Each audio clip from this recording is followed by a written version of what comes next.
Binigay mo sa kanya ang iyong pag-ibig, oras at lakas. Pero nang matapos na siya, basta na lang siyang lumayo na parang wala namang halaga ang lahat. Ngayon, iniisip pa rin niya na ikaw ay na-stalk, na nag-i-scroll ka pa rin sa mga luma niyang litrato, umaasang magte-text siya ulit. Iniisip niya na sisirain mo ang no contact. Iniisip niya na kanya ka pa rin. Pero paano kung sabihin ko sa iyo na pwede mong baligtarin ang lahat? Paano kung ikaw ang maging taong hindi niya matigil-tigilan sa isip, ang ikaw ang stalk niya, habulin niya, at pangarapin niyang balikan pero hindi na pwede? Sa mga modernong relasyon, baliko na ang dynamics ng kapangyarihan. Sanay ang mga lalaki na sila ang humahabol, nakikiusap at nagpapatunay ng sarili nila, habang ang mga babae ay nakaupo lang at pumipili ng option. Tapos na yan ngayon. Ito na ang iyong pagising. Ngayon ibibigay ko sa iyo ang plano para siya naman ang humabol sa iyo matapos ang no contact. Hindi ito tungkol sa paghihiganti, kundi tungkol sa pagbabago. Yayanigin nito ang lahat ng paniniwala mo. Kung handa kang lumakad sa bagong daan, mababago nito ang buhay mo. Una, hahabulin niya ang hindi niya makontrol. Alam ng bawat lalaking iniwan ng babaeng binigay niya ang lahat ang ganitong sakit, ang paulit-ulit na pag-check ng cellphone, ang pag-replay ng usapan nung naghiwalay kayo, ang sobrang pag-aanalisa ng bawat salitang sinabi niya, ang pagtataka kung ano ang mali at bakit siya nawala ng gana. Kahit ginawa mo na ang lahat ng tama, naging predictable ka. Mabilis kang sumasagot. Lagi mo siyang pinapalakas ng loob. Ginawa mo siyang prioridad. At unti-unti, sistematiko siyang lumayo. Bakit? Dahil ang kaya niyang hulaan, hindi na niya hinahangad. Ang lubos niyang nauunawaan, hindi niya hinahabol. At ang kaya niyang kontrolin, iiwan niya rin kalaunan. Naging parang emotional vending machine ka, pindutin lang niya ang tamang buton at bibigay ka ng atensyon, aliw, oras at lakas. Pero ngayong wala ka ng contact, hawak mo na ang pinakamapanganib na kapangyarihan na naranasan mo, ang kawalan ng katiyakan. Hindi para sa iyo, kundi para sa kanya. Hindi na siya sigurado sa nararamdaman mo. Hindi niya alam kung hawak ka pa rin niya sa palad niya. Nagsisimula na siyang magduda sa halaga niya at sa lugar niya sa buhay mo. Dito na magsisimula ang siya ang humabol sa iyo. Hindi dahil naglalaro ka, kundi dahil sa unang pagkakataon, hindi ka na alipin ng emosyon. Binawi mo na ang atensyon mo at ang kakulangang iyon ang magpapabaliw sa kanya. Dapat mong maintindihan, sa isip niya, ang lalaking hindi natitinag, hindi nagpapaliwanag, nawawala at umaangat, ay isang palaisipan na desperado siyang masagot. Hindi ka na ang taong sobra pa ring nagmamalasakit, kundi ang taong minaliit niya. Ang pagbabagong ito ay hindi tungkol sa pagiging malupit, kundi sa pagiging bihira. Ang pagkawala mo ang siyang lumikha ng presyur na hindi niya naramdaman nung lagi ka niyang kasama. Huwag mong ipagkamali ang pagkawala sa pag-iwas. Hindi mo siya iniiwasan, umaangat ka. Umaangat ka ng husto hanggang sa muling makita ka niya at hindi ka na niya makilala. Hindi mapait, hindi durog, kundi matagumpay. Doon magsisimula ang pagka-obsess niya. Sino na siya ngayon? Miss niya ba ako? May nakikita na ba siyang iba? Bakit hindi siya nagpo-post? Bakit hindi siya nagte-text? Habang mas matagal mong hindi sinasagot ang mga tanong na iyon, mas lalo kang nagiging makapangyarihan sa isip niya. Hahabol siya hindi dahil sa manipulasyon, kundi dahil pinilit ng katahimikan na makita niya ang sarili niya. Natatakot siyang makalimutan ng lalaking minsang nagparamdam ng lahat sa kanya. Pero narito ang twist, hindi mo ito ginagawa para sa kanya, ginagawa mo ito para sa sarili mo. Dahil sa tuwing binibigay mo ang boundaries mo para lang maging komportable siya, nawawala ka ng parte ng sarili mo. Dito mo na muling babawiin iyon. Naalala mo ba kung paano mo tuluyang isinantabi ang mga sarili mong prioridad para lang masiguro mong secure siya? Ilang beses mong kinansela ang plano para sa kanya, binago ang opinyon para iwasan ang away o ibinaba ang standards mo para manatili ang interes niya. Sa tuwing nagsabi ka ng oo kahit gusto mong hindi, tinuruan mo siyang isipin na negotiable ang damdamin mo. Ngayon na wala ka na, basag na ang ilusyon na iyon. Ang tanging paraan para maramdaman niyang mahalaga ka ay kapag tuluyan mo itong inalis, hindi sa petty na paraan, kundi sa permanenteng paraan. Bubuo ka ng buhay na sobrang makabuluhan na ang presensya niya ay distraction na lang, hindi gantimpala. Doon siya magsisimulang humabol, hindi sa dating ikaw, kundi sa lalaking hindi niya inasahan na magiging ikaw. Isang lalaking hindi niya na pwedeng manipulahin, takutin o kontrolin. Lalaking hindi na siya kailangan dahil binuo niya ang lahat ng wala siya. Simula ngayon, huwag mong ipaliwanag ang iyong paglayo. Hayaan mong ang tagumpay ang magsalita. Hayaan mong ang pagkawala mo ang magturo. Hayaan mong siya ang humabol sa lalaking akala niya'y lagi lang nandyan hanggang sa hindi na. Ikalawa, huwag mong kailanman maging plan B. Walang mas malalim na pagtataksil para sa isang lalaki, kundi malaman na isa lang pala siyang option, hindi ang pinili. Ang babaeng minahal mo, sinuportahan, pinrioritize at pinanindigan nang iniwan kanya, hindi siya umalis para mag-isa. Umalis siya para mag-explore, pumili ng option at humanap ng mas mabuti. Ikaw ang safety net, ang fallback, ang plan B. At dahilan kung bakit napunta ka sa ganyang papel ay dahil patuloy mong pinapatunayan na available ka kahit hindi na siya loyal. Kailangan mong hayaang bumaon sa isip mo ang katotohanan. Kapag pumayag kang ilagay ka ng babae sa emotional standby, kusa mong inilalagay ang sarili mo sa ilalim niya, sa isip niya. Kung kaya mong maghintay, hindi ka pwedeng maging karapat-dapat habulin. Walang babaeng tatakbo papunta sa lalaking nakatayo lang, nanonood, umaasa, naghihintay. Tatakbo lang siya kapag naramdaman niyang unti-unti ka nang nawawala, kapag naramdaman niyang hindi ka na niya hawak. Ang dahilan kung bakit maraming lalaki ang hindi nakakaalis dito ay dahil natatakot silang tuluyang lumayo. Nanatili silang kalahating nandyan. Chinecheck ang stories niya, naglalike ng posts, sumasagot sa mga breadcrumb na message, umaasang makikita rin ang halaga nila balang araw. Pero hindi iyon darating dahil nirerespeto lang ng babae ang lalaking mas nirerespeto ang sarili niya kaysa sa takot na mawala siya. Kung alam niyang pwede siyang lumayo at hawak ka pa rin, hindi niya kailanman rerespetuhin iyon. Maaari pa nga siyang bumalik, hindi dahil na-miss ka niya, kundi dahil hindi gumana ang una niyang pinili. At kung tatanggapin mo siya agad nang hindi siya pinaghihirapan, lalo mo lang pinatitibay ang paniniwala niya na lagi kang nandyan kahit ano pa ang gawin niya. Doon mo winawasak ang halaga mo. Kapag ginawa mong accessible ang sarili mo, matapos kanyang gawing option lang. Kaya anong gagawin mo? Titigil ka sa paghihintay, titigil ka sa panonood, titigil kang umikot sa mundo niya na parang satellite na naghihintay ng signal. Ikaw mismo ang magiging araw. Bubuo ka ng grabidad na sobrang lakas hanggang sa ang kahit sinong umalis ay muling maramdaman ang hatak ng nawala nila, hindi dahil nag-text ka, hindi dahil nagmakaawa ka ng closure, kundi dahil naging sobrang puno at masaya ang buhay mo hanggang sa siya mismo ang magtanong kung mali ba ang desisyon niya. Gusto mong magsisi siya na iniwan ka? Ipakita mo sa kanya ang lalaking pwede sana niyang makuha pero hindi na niya pwedeng kontrolin. Nagsisimula ito sa boundaries. Nagsisimula ito sa katahimikan. Nagsisimula ito sa disiplina. Kapag nag-text siya, huwag sumagot. Kapag nag-like siya, huwag pansinin. Kapag nang-flirt siya, huwag patulan. Gawin mong patunayan niya ang lahat. Gawin mong paghirapan niya ang lapit sa iyo. Dahil kapag nawalan siya ng access at nakita niyang umaangat ka nang wala siya, doon nababaligtad ang sitwasyon. Magsisimula siyang kabahan, magsisimula siyang humabol, magsisimula siyang magtanong sa sarili, pero ikaw, mananatili kang matatag, mananatili kang kalmado, mananatiling hindi available sa kaguluhan niya dahil ang kapayapaan mo ay hindi na pwedeng ikompromiso. Naranasan mo na bang sobrang mapagod sa isang tao na kahit bumalik siya, wala ka nang maramdaman? Iyan ang nangyayari kapag tuluyan kang naka-move on.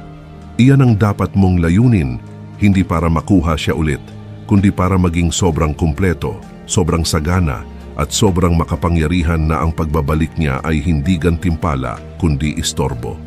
Simula ngayon, huwag mong hahayaang ituring ka ng babae na option lang. Ikaw ang premyo, ikaw ang rurok. Kung hindi niya iyon nakita sa simula, hindi niya iyon nararapat makita sa dulo. Hayaan mong siya ang humabol, hayaan mong siya ang magtaka, hayaan mong maramdaman niya Ang pagkawala ng lalaking minsang nagbigay ng lahat pero hinding-hindi na magbibigay ulit ng walang balik na halaga. Hindi ka waiting room, ikaw ang finish line. Siya ang dapat kumita ng lugar sa buhay mo o matutong mabuhay nang wala ka. Ikatlo, ang self-improvement ang sandata. Nakaupo ka sa kwarto mo, patay ang ilaw, nag-i-scroll sa mga litrato niya, nire-replay ang mga tawa, mga haplos at mga usapan ninyo. Naalala mo kung paano kanya tiningnan nung kanya ka pa at nagtataka ka kung gagawin niya pa ulit. Pero ito ang hindi sinabi ng kahit sino. Ang pagbabad sa nakaraan ay hindi siya ibabalik. At kahit bumalik man siya, ano ang babalikan niya? Ang parehong lalaking iniwan. Ang parehong gawi, parehong kahinaan. Kung gusto mong mapansin ka niya, magsisi siya at habulin ka. Hindi ka makikiusap, hihingi o magpapatunay ng kahit ano sa kanya. Gagawin mong hindi ka pwedeng ipagpalit. Gagawin mong ikaw ang lalaking akala niya ay mapapalitan pero na-realize niyang hindi pala. Ang self-improvement ay hindi tungkol sa six-pack abs o dagdag followers. Tungkol ito sa disiplina, focus at mastery. Ikaw ang lalaking gumigising na may plano, hindi sakit, na ginamit ang heartbreak hindi para malunod, kundi para bumangon, na ginawang reps ang bawat luha at gasolina ang bawat rejection. Isipin mong pumasok ka sa isang silid makalipas ang ilang buwan mula nang i-ghost ka niya at hindi ka na niya makilala. Mas kalmado ang enerhiya mo, mas matalim ang mga salita mo, mas matatag ang tindig mo. Ramdam niya agad, hindi na ako kailangan ng lalaking ito.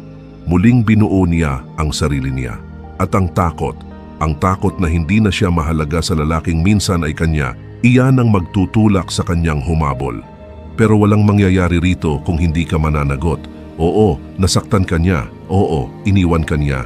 Pero ang tanging hawak mo ngayon ay kung gaano kataas ang aangat mo matapos mahulog. Simulan mo sa katawan mo.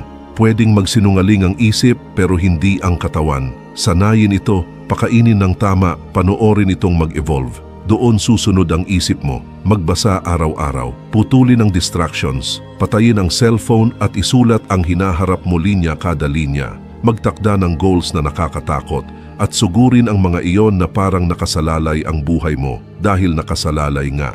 Kapag tumigil ka ng mangailangan ng validation mula sa kanya at nagsimula kang mag-ipon ng maliliit na panalo, lilikha ka ng aura. Ang aurang iyon ang magsasalita ng mas malakas kaysa anumang DM, anumang sorry o anumang quote na pwede mong i-post. Sumasigaw ito, nakabangon ako, umangat ako.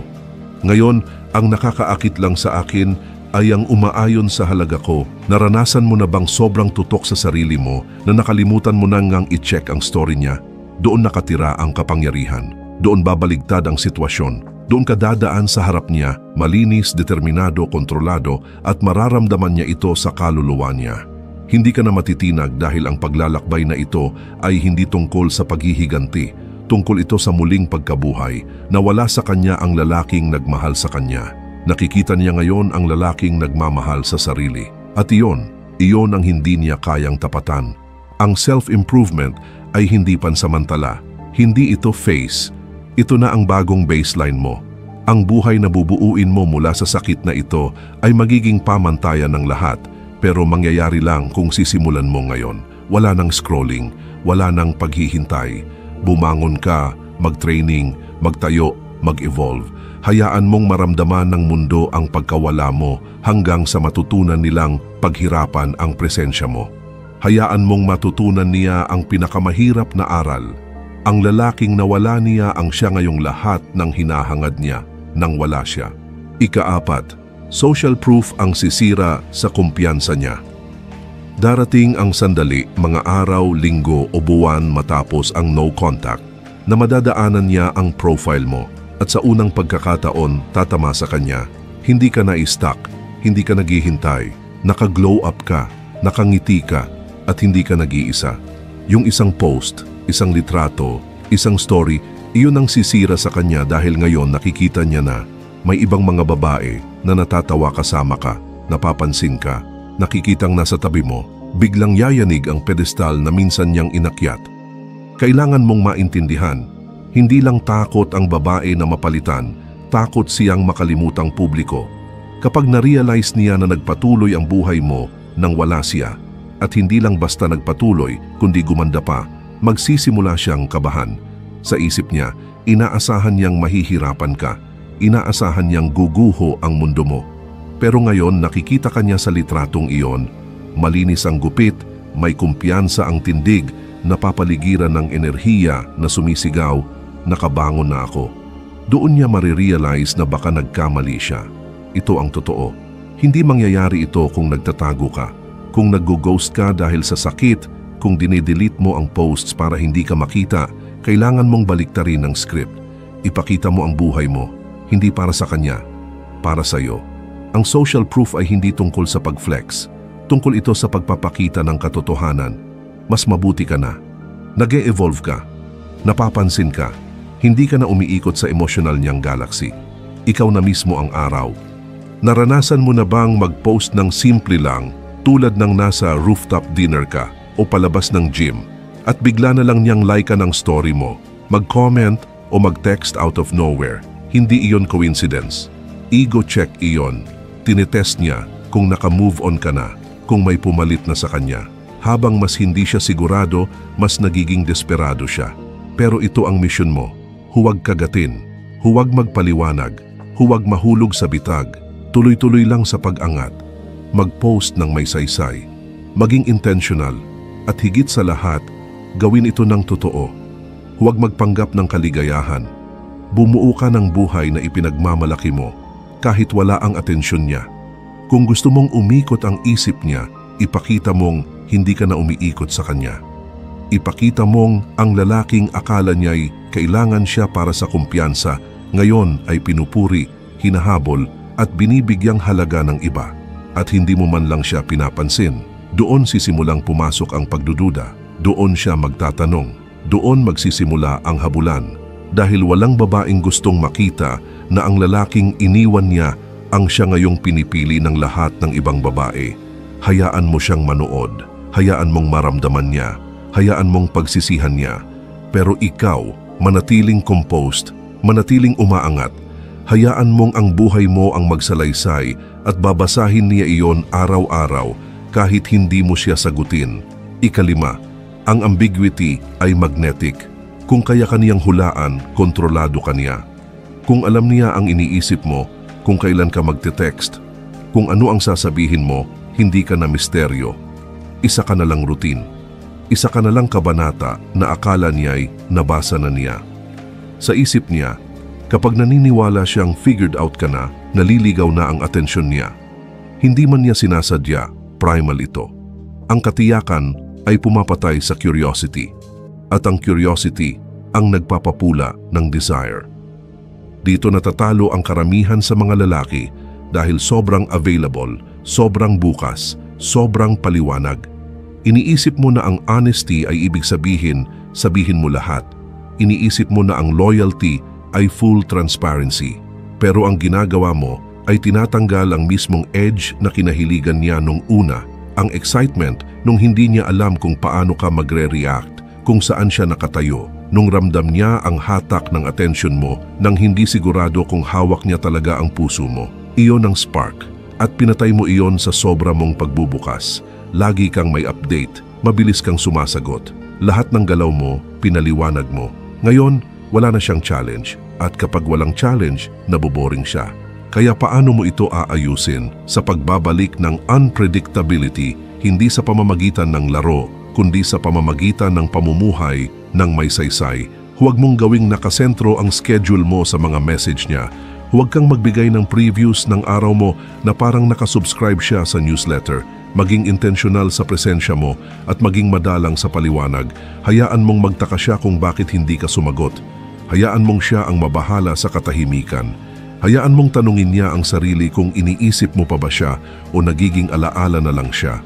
Ang ambiguity ang lumilikha ng emotional tension. At kapag hindi minamanipula, ang tensyon ay nagiging magnetic. Muli kanyang maiisip dahil wala na siyang access sa isip mo. Isipin mo ang mga pelikula kung saan ang bida ay nawawala para mag-training, mag-grow at maghanda sa pagbabalik. Hindi siya nagbabroadcast ng bawat rep, bawat hakbang, bawat iniisip. Bumabalik lang siya kapag handa na siya, hindi dahil may humingi ng oras niya. Maging ganoong lalaki, ang lalaking sobrang focused, sobrang disiplinado, sobrang bihira para madaling maintindihan. Mas konti ang post, mas konti ang salita, mas maraming galaw. Gumawa ng impression na laging may nangyayari behind the scenes na hindi niya pwedeng makita maliban kung karapat-dapat siya sa access. Gawin mong paghirapan niya ang bawat detalye, bawat sagot, bawat piraso ng enerhiya mo. Kapag tinanong ka niya, anong pinagkakaabalahan mo? Huwag mong ikwento lahat. Sabihin mo lang, nagbo-build ako at tapos na. Hayaan mong imagination niya ang punan ang mga butas dahil ang imagination niya ay laging gagawa ng mas makapangyarihang bersyon ng iyo kaysa anumang paliwanag mo. Iyan ang trick. Hindi mo hinahabol ang isip niya. Ginagawa mong isip niya ang humabol sa'yo. Ang tanging paraan para magawa iyon ay tigilan mong maging open book at magsimulang maging unreadable classic. Yung uri ng lalaking kailangan niyang aralin, obserbahan, i-decode. At habang mas sinusubukan niya, mas lumalalim siya. Ang ambiguity ay hindi panlilinlang, ito ay lalim. At ang lalim ang dahilan kung bakit hindi ka makakalimutan. Ika-6, tigilan ang pagre-reward sa breadcrumbs niya. Nararamdaman mo iyon, yung kilig kapag biglang nag-light up ang screen mo sa pangalan niya matapos ang mga araw o linggo ng katahimikan. Siguro, hey, o iniisip kita, o kahit random na litrato. Tumalo ng puso mo, bumilis ang isip mo. Nag-reach out siya, baka gusto niya akong balikan. Baka ito na iyon. Pero ito ang katotohanang sumisira sa ilusyon ng karamihan sa mga lalaki. Ang message na iyon ay hindi affection, hindi ito pagmamahal. Isa lang itong breadcrumb, isang test. Hindi siya totoong nagtatangkang makipag-reconnect. Gusto lang niyang alamin kung emotionally available ka pa rin. Gusto niyang makita kung mabilis ka pa ring sasagot, kung ibubuhos mo ulit ang energy mo sa kanya. At kapag ginawa mo iyon, mawawala na naman siya. Bakit? Dahil pumasa ka sa test pero nabigo ka sa sarili mo, ibinigay mo ang validation na kailangan niya. Pinatunayan mong hawak pa rin niya ang isang parte ng iyo. Ngayon na napakain na ang ego niya, aalis na siya ulit. Ito ang cycle kung saan natrap ang napakaraming lalaki, nakabitin, tumatanggap ng mumo, akala'y pagkain iyon, umaasang baka lang, na-realize na niya ang halaga mo. Pero ang tanging na-realize lang niya ay kaya ka pa rin niyang tawagin kahit kailan niya gusto. Hindi mo masisira ang cycle na ito sa pagte-text ng mas kaunti o sa pagpapakipot. Sisirain mo ito sa pamamagitan ng tuluyang pagtangging makipag-engage sa anumang bagay na hindi nakakatulong sa paglago mo o hindi nagpapakita ng tunay na effort. Hindi ka sasagot sa mahihinang signal, hindi mo rin-reward ang mababaw na engagement. Hindi mo pinapansin ang kalahating pusong effort. Kung gusto ka niya ulit, kailangan niyang gumalaw ng seryoso. Tumawag, mag-sorry, magpakita ng effort, gumawa ng hakbang. Hanggat wala iyon, ang hey niya ay walang sagot. Ang story reaction niya ay walang view. Ang mga laro niya ay walang atensyon. Dahil ang oras mo ngayon ay sobrang mahalaga, ang enerhiya mo ay sobrang pino, at ang kapayapaan mo ay sobrang protektado. Hayaan mong siya ang magtaka kung bakit hindi ka sumagot. Hayaan mong maramdaman niya ang katahimikan na dati ginagamit niyang sandata laban sa'yo. Doon niya marirealize na nagbago ka na. Hindi ka na ang lalaking tumatalon para sa breadcrumbs. Ikaw na ang lalaking nagtayo ng buhay na isang feast at ngayon ay tumatanggap lang ng mga taong handang dumating na gutom at mapagpakumbaba. Isipin mo ito. Tanggapin mo ba ang job offer mula sa kumpanyang nag-ghost sa resume mo, binalewala ang tawag mo at lumapit lang ng tinanggihan ng top candidates nila? Hindi. Papasok ka, tatanggihan ito ng magalang at aalis na alam mong ang halaga mo ay hindi kailanman nakadepende sa atensyon nila. Kaya bakit mo tinatanggap ang ganoong trato mula sa taong nagbigay ng mas kaunti kaysa binigay mo? Simula ngayon, iguhit mo ang linya, itakda mo ang pamantayan, gawin mong paghirapan niya ang interes mo gaya ng dati mong pinaghirapan ng kanya. Wala nang kalahating pagmamahal, wala nang just checking in, nawala na niya ang access. Ngayon, patunayan niya kung karapat-dapat pa siya o panoorin niyang ang lalaking minsang sumasagot agad ay naging lalaking hindi na niya maabot kailanman. 7. Ang kanyang insekuridad, ang iyong kalamangan. Maaring umalis siya na mataas ang noo puno ng ngiti ang kanyang mga kwento at umaalingaw-ngaw ang kanyang telepono sa bagong atensyon. Pero sa kaibuturan, nagsisimula ang isang countdown sa sandaling lumakad siya palayo. Isang countdown kung kailan niya sisimulang questionin kung ang lalaking kanyang binitiwan ay talaga bang ganoong kadaling kalimutan tulad ng kanyang pinaniwalaan. Ang inaasahan niya ay mababasag ka, hahabol, malulugmok sa desperasyon. Ang inaasahan niya ay mananatiling nakapalibot sa kanyang ego ang iyong pagpapatunay ng kanyang halaga, naghihintay ng dahilan para bumalik siya. Pero sa sandaling putulin mo ang siklong iyon, sa sandaling makita niyang ang presensya niya sa iyong buhay ay hindi na pinagmumulan ng lakas, kundi isang saradong kabanata sa mas malaking aklat na sinusulat mo. Bumabagsak ang kanyang kumpiyansa at pumapasok ang insekuridad. Hindi ito maingay o lantad, kundi tahimik, mapanibugho at paulit-ulit na paano kung na dumarating kapag nag-iisa siya. Ito ang insekuridad na nagtutulak sa kanya na silipin ang profile mo ng 10 oras ng gabi para humanap ng senyales na may kapalit na siya. Na nagpapasulat sa kanya ng mensahe at mag-delete ng 5 beses dahil hindi na niya alam kung paano ka kakausapin. Na nagpapakumpara sa kanya ng bawat bagong lalaki sa bersyon mo na hindi niya inakalang mawawala. Pero mangyayari lamang ito kung magbabago ka. Hindi mo makukuha ang kalamangang ito sa pagpapanggap. Makakamit mo lang ito kapag tunay ka ng hindi na maabot. Kapag bumuo ka ng buhay na napakamakapangyarihan, napakabuo at puno ng layunin na kahit bumalik siya, ang lalaking makakaharap niya ay hindi na natitinag. Gusto mong questionin niya ang sarili niya. Gusto mong magduda siya sa kanyang halaga. Dapat alisin mo ang kakayahan niyang maapektuhan ang iyong damdamin, focus at direksyon. Kapag napansin niyang hindi ka na nati-trigger, hindi ka na niya hawak, at ang realidad na iyon ang gigiba sa pundasyon ng kanyang kumpiyansa. Ang insekuridad para sa kanya ay hindi nagmumula sa iyong galit. Nagmumula ito sa iyong kawalang pakialam. Sa nakikita niyang hindi ka na kailangang magpaliwanag, mag-react o magpatunay ng anuman. Kapag hindi ka na nagre-react, nagiging hindi ka na mahulaan. Kapag hindi ka mahulaan, nagiging makapangyarihan ka. Kapag makapangyarihan ka, nagiging kaakit-akit ka. Ngunit dito, nagkakamali ang mga lalaki. Sinusubukan nilang magpanggap. Nagpo-post ng pilit na kumpiyansa, nagpapakitang abala. Malakas magsalita pero tahimik ang pamumuhay. Kita niya agad ang pagkukunwari.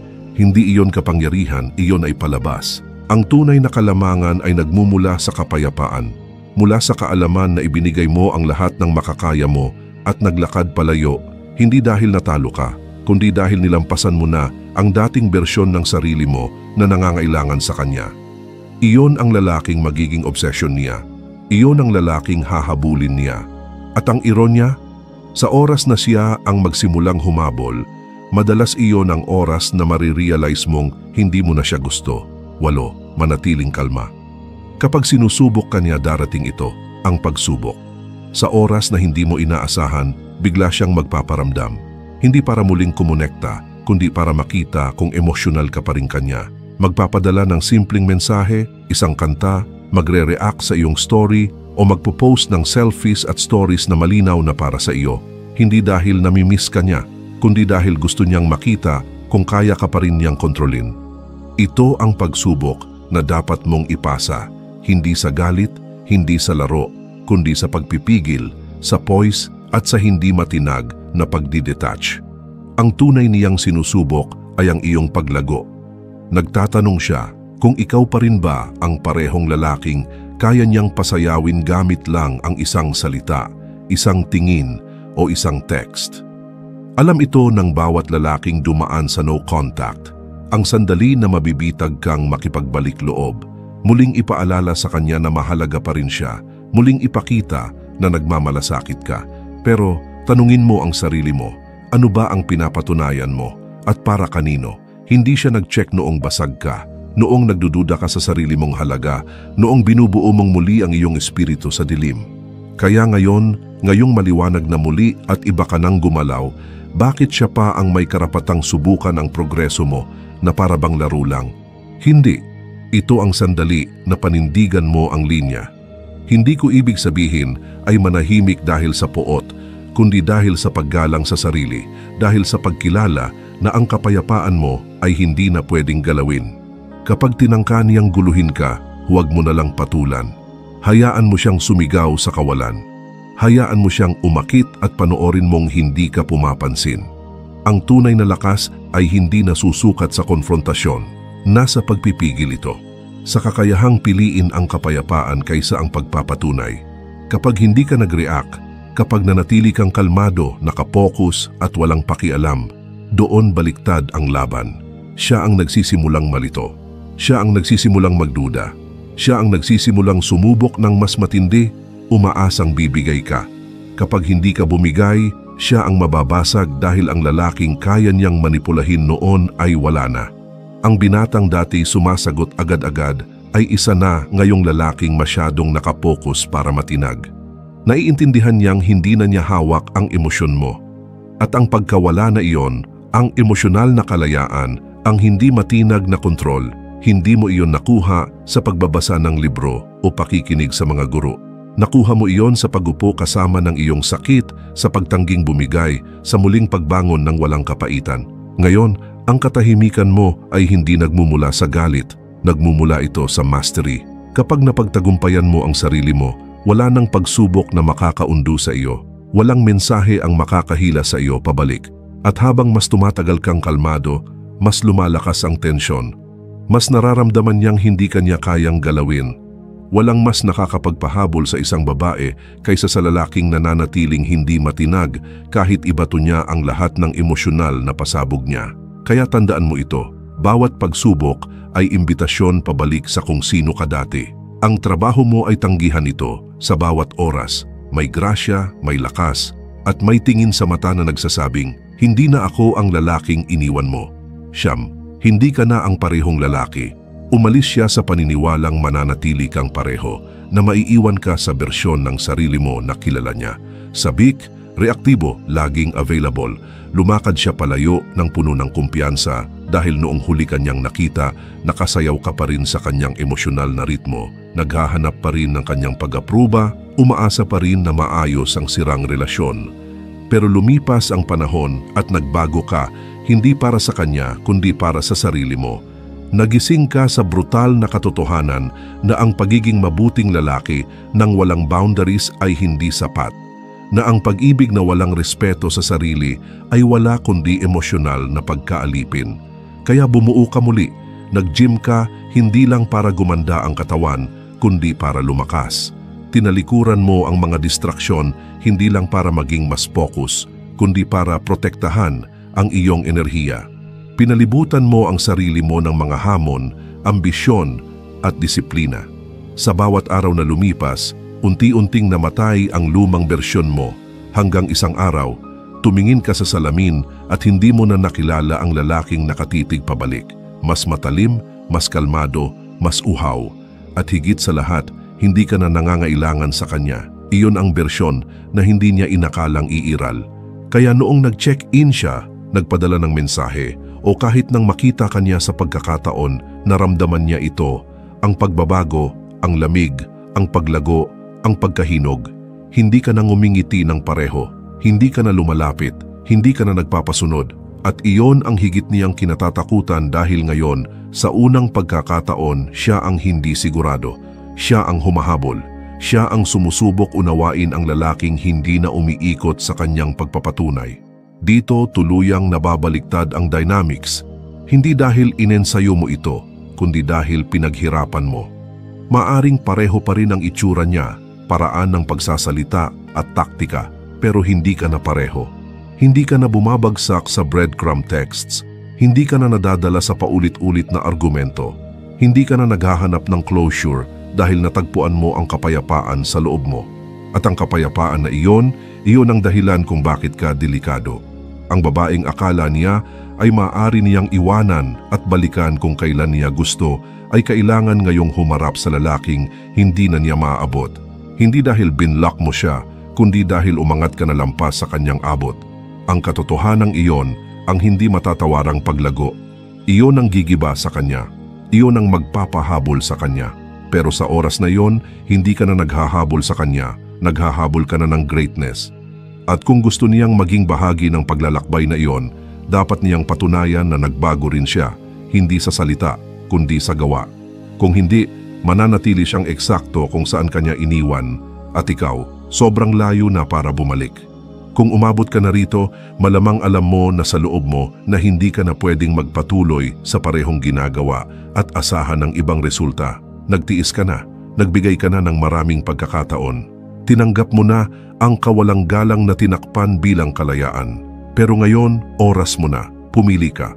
Patuloy bang hahabol sa mga babaeng tinitingnan ka bilang kapalit lang? O magiging lalaki ka na kinatatakutan nilang mawala? Kung handa ka ng putulin ang siklo, tigilan ang pagiging emosyonal na backup plan at magsimulang maging pamantayan. Intindihin ito, karamihan ng lalaki, huli na bago nila maintindihan. Patuloy silang magbibigay ng puso sa mga babaeng tinitingnan lang sila bilang opsyon at mawawala ang mga taong hindi na nila mababawi. Pero ikaw, iba ka, nandito ka at ito ang sandali mo para baguhin ang lahat.